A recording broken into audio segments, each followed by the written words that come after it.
Your voice is your weapon. Part 3. I can explain, I pleaded with him. I felt all that we shared slip away with the look of betrayal in his eyes. I wished that I could take it back the past few days and never ask Eve on a date. I wished that I had noticed that his glances were filled with love, if that is what truly like. But what did a fool like me know? No, you do not need to explain anything to me. I understand perfectly. I hope that you have a good date. I think your aunt is looking for you. I need to go home now. Congratulations on your game, he smiled, but his eyes were not warm. Before I could say anything, he leaned over and opened the door for me. Enough. I wanted to scream so many plausible explanations to him.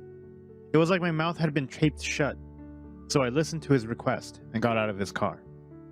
I walked away without turning back, even though every part of my body told me not to.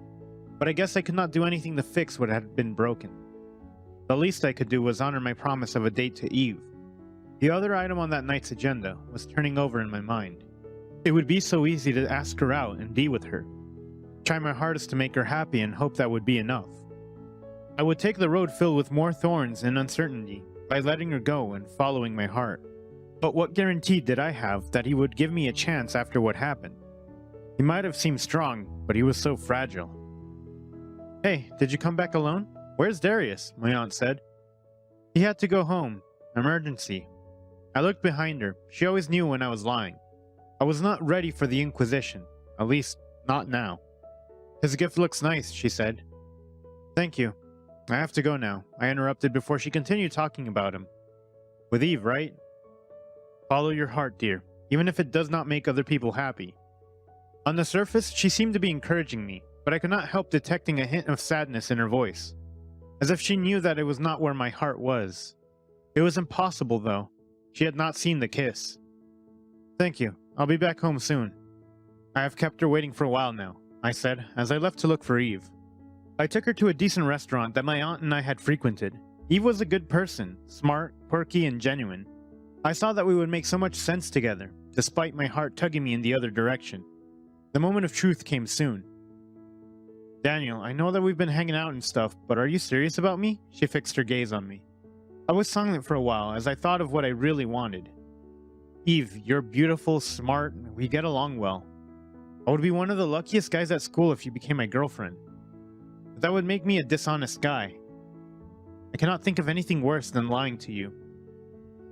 I have fallen in love with someone else, I said. As soon as I said those words, I realized that with those little moments, the awkwardness, the sharing of our true selves, I had fallen truly and utterly in love with him. It was not like those epic love stories. It was better. I did not want to destroy myself because of him. I wanted to be better. She blinked a few tears out of her eyes and asked me to give her a moment. I'm truly sorry, I said. I had a feeling. Thank you for telling me. I might have been building castles in the air with you. The person you love is very lucky, she said, squeezing my hand.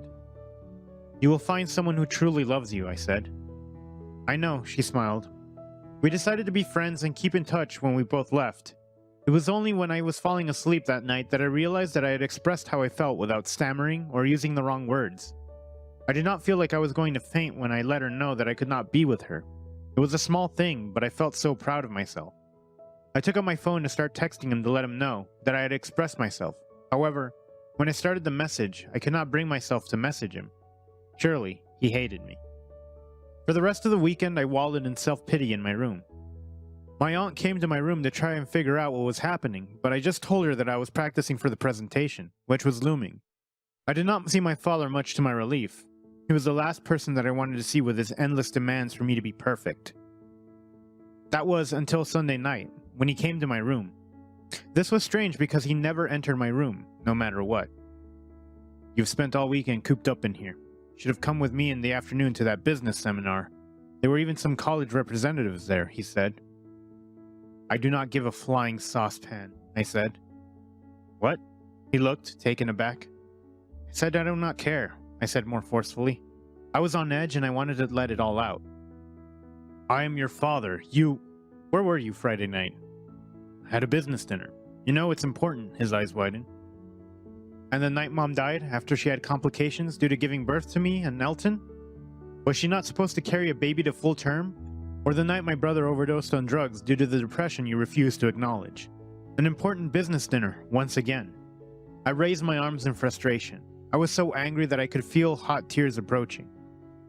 I regret your mother's death to this day, and I'm sorry that I ignored your brother when he told me. I did not know what to do, okay? I cannot fix what is beyond me. I'm sorry, he said weakly.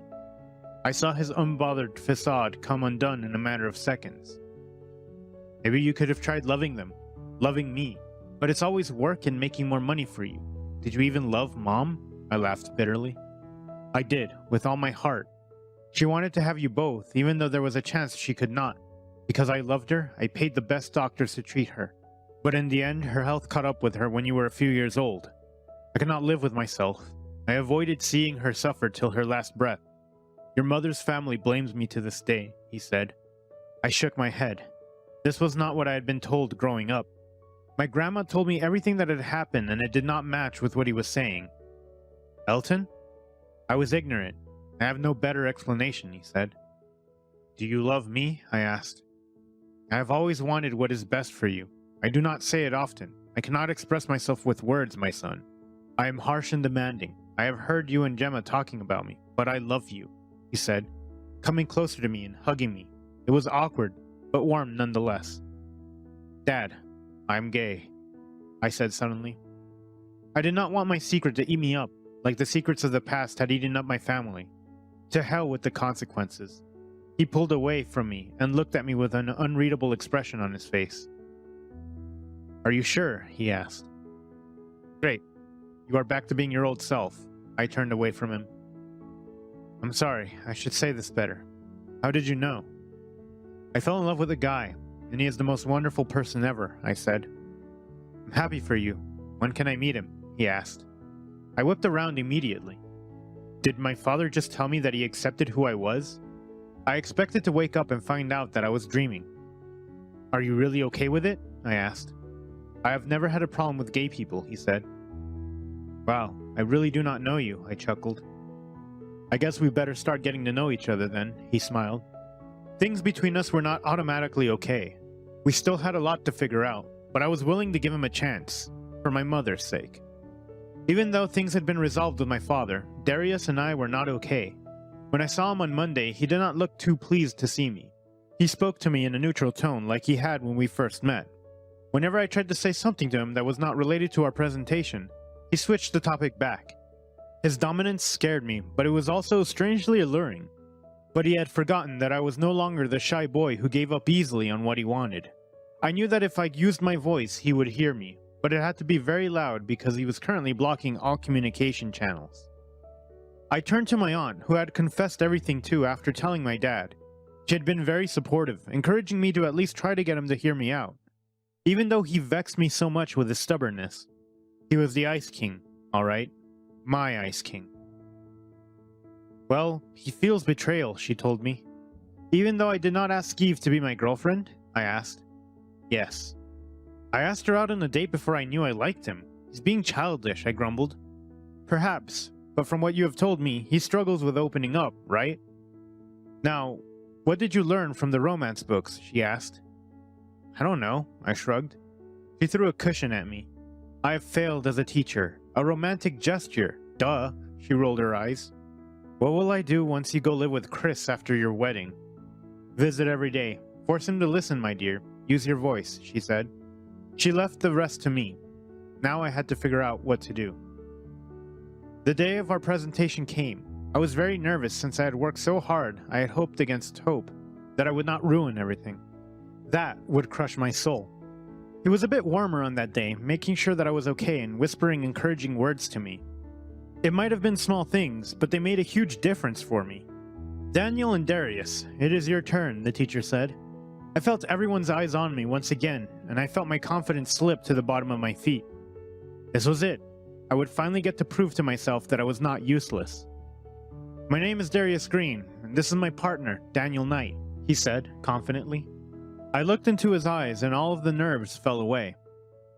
The Renaissance period was.